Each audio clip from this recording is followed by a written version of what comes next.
the other story coming out of Mar-a-Lago will be to what degree will Trump raise the issue of currency. Remember, day one, he was going to label China a currency manipulator. You know, did you have any thoughts on the China currency in the United States? So April 15th, right?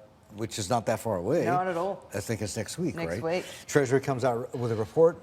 Are they going to label China a currency manipulator? I think it's under the current criteria. It's I would say it's impossible. No. Okay.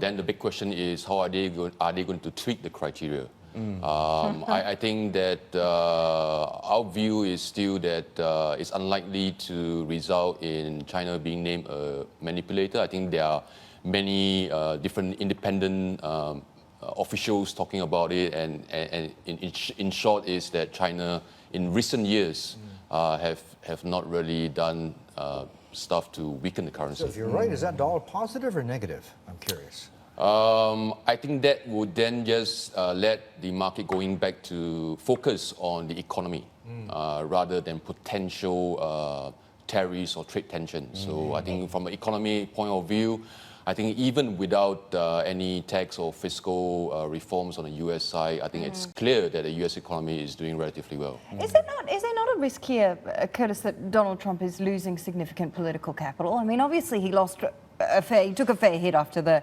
healthcare reform didn't go through, the vote didn't go through.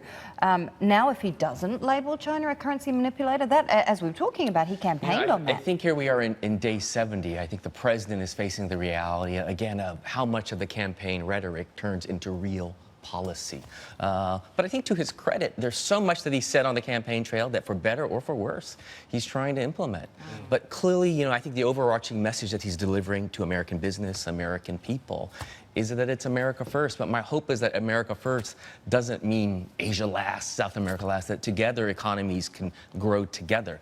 But clearly the relationships are changing, and that's why I think this Mar-a-Lago conference, this summit happening really the next 2 days is so important.